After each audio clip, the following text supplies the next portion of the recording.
Man, welcome back. TTM Trades, Bulls, Bulls, Bulls, Bulls. Let me just go ahead and clap it up for you all. I said, look, I needed you to prove that you could get through these resistant areas we was talking about on the SPY being 363 and 368 in my past videos. And 463 and 468, and you all did just that today. So I'm a believer. I'm about 60% of the way there of a believer. Just a couple more things that need to happen. But before we jump into the S&P 500, ticker SPY, how I traded it today, a little in and out play. The tech sector really took off. If you look, here's the 11 market sectors of the S&P 500 over here to the right hand side. And I mean, if you look at the sectors, I mean, tech sector 3.49%. Um, Everybody buying the dip. All right, energy sector, you got the prices of oil being raised, so of course the energy sector is taking off. Um, Consumer discretionary, Christmas, holiday shopping, still a lot of money in the economy. Um, Financial sector with the banks. So these were your key sectors that kind of carried the market, but definitely the tech sector had a huge jump today. Now let me just show you the weight of the tech sector overall, all right, in the S&P 500. This is the individual weight of each sector. And as you can see, the tech sector is a little over a quarter weighted of the S&P 500. It's 27.6%, right? Healthcare is 13.5, consumer discretionary 12.7, comms, financials 10.8, 10.4, and then energy all the way at the bottom at 2.3%. But the tech sector and consumer discretionary is what really picked the S&P 500, ticker SPY, up today by its bootstraps and carried it all the way up to 468 to the finish line. All right. Now let's just kind of look at what stocks really did great during this rally. All right. You got Fortinet was up 8%. Nvidia, obviously up close to 8%. Um, Now Microchip, um, I know they gotta have there is Adobe, Qualcomm. I know AMD's in here, AMD. So a lot of your good stocks really rallied today to help carry the tech sector. Now let me close all this out.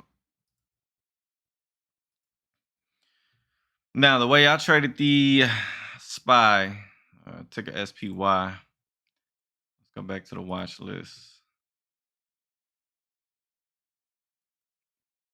Again, we talked about, as I bring the daily up to the right,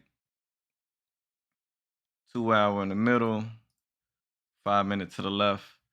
Uh, we labeled out those resistance areas yesterday where we said, 463 would be an area of resistance. And in that last video, we said 468 would be the area of resistance, which is the middle Bollinger Band and the top standard one deviation, which is where we pushed that today on the daily. We attempted it on 3 occasions. One with some slight pullback, 2, 3 tried to sell off, 4 it sold off, and then immediately towards the close, a lot of buying came into play to help close it back um, at its high. So I had to move that out the way. At its high, so I do foresee this. I do see this rallying tomorrow, um, and I do think we rally into that next line of resistance, which we can all see here is right around 474. All right.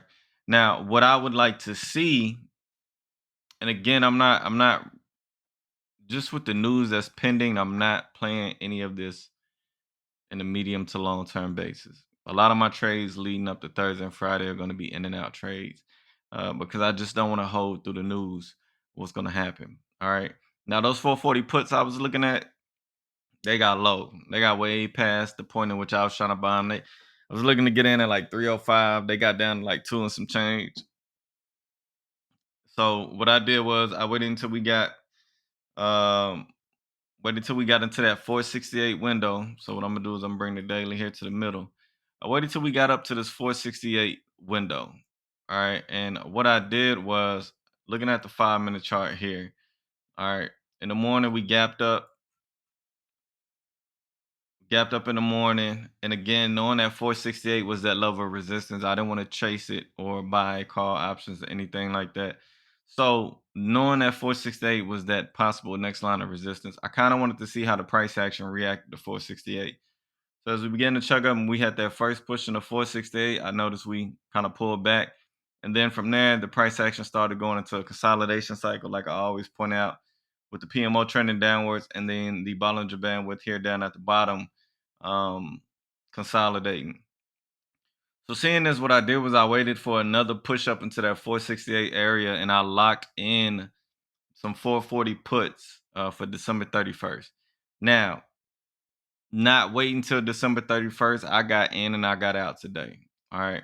I locked in a hefty position, roughly 10% of my portfolio, knowing that we was pushing into this 468. And I was expecting a much deeper pullback. I was seeing that um, 461 was right here where the 150 SMA is at. So I was at least expecting us to dive back down here to maybe the 463 level. Um, and touch this base and then probably get a small bounce before the close. So again, I went ahead and locked in them 440 puts here, following the pattern. Um, I kept getting teased throughout the day. We kept dipping down, but then we'll rally back up. Let me kind of widen this out. We were just sitting in between the Bollinger Bands. And then finally, towards the end of the day, we started getting this sell off here. Now we pushed down into this 467 area. I was roughly up think about 6,000, 7,000 on the position. Again, I was holding, trying to wait to see if we would push down to this 150 SMA level down here. But as we started to dip, once I seen this first sign of buying right here, I waited on one more dip going into the next 5 minute candlestick, which was here. And then I just closed out all my positions because I could tell there was some late end of day buying. Um, which was going to push the price action back up. And then sure enough, once I heard him close out the position, it just started rallying back up to the end, which I'm glad I had him close out my position. Um, I think I only walked away with maybe like 2 grand because it started rallying so fast. So walked away with 2 grand. Clearly, the bulls want to see this market continue to go higher. All right. Now, knowing that ticker SPY only trades during the day, I always drop down. Well, not drop down, but I go to the futures market to kind of get an idea of how we're going to trade throughout the night. And just kind of looking at the futures market, you can see here the 30-minute chart. We got the signal back on December 6th. This is when we were saying that we was going to look for that rally. As you can see, the 30-minute charts PMO crossed over and then came up to that bull territory. This was the first rally into um, that 463, no, that 460 level we talked about where we got the rejection. And then as you can see, that 30-minute PMO just kept trending upwards throughout the night, going into the morning. And then by the time morning rolled around, we were already gapped up, pushing up to 466 into the opening morning on the ETF SPY. So just continuing, you can see the 30-minute chart is still trending upwards.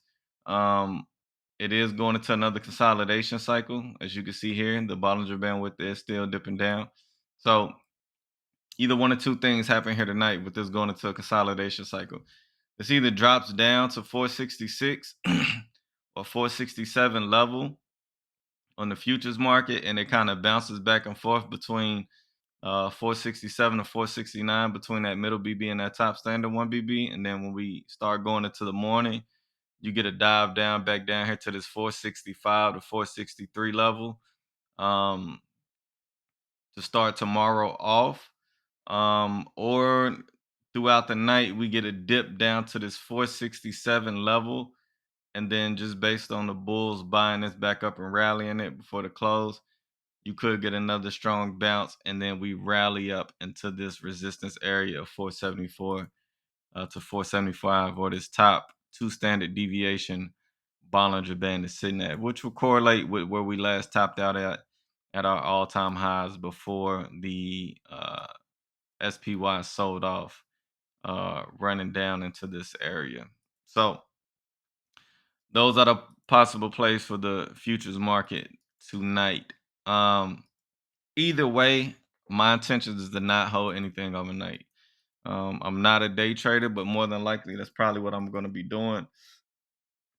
Is playing a lot of the 5 minute chart, just getting in and out of positions, making some quick gains and getting out because I'm really waiting on Thursday and Friday.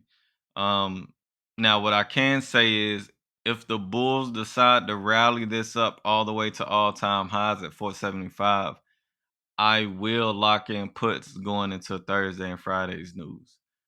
Um, because the risk to reward being at all time highs is much greater. All right.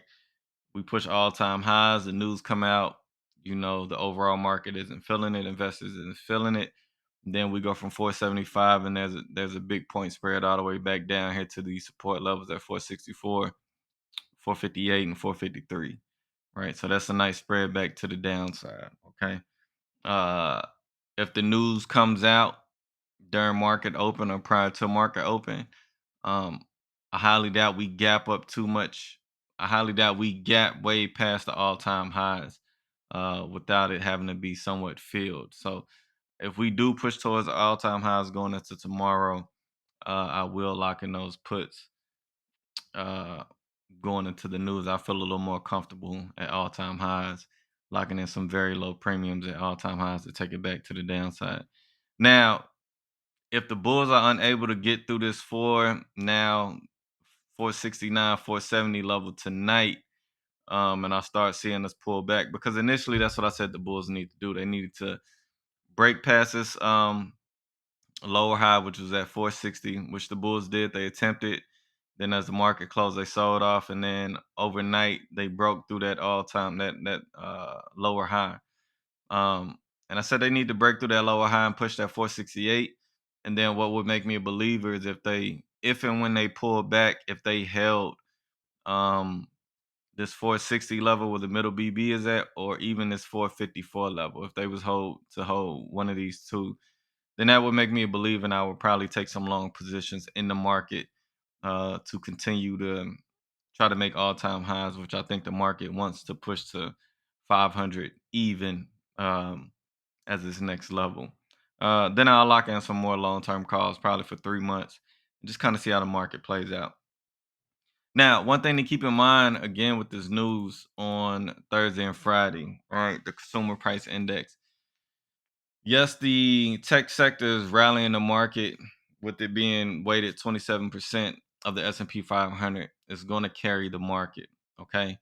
Consumer discretionary is going to carry the market, all right?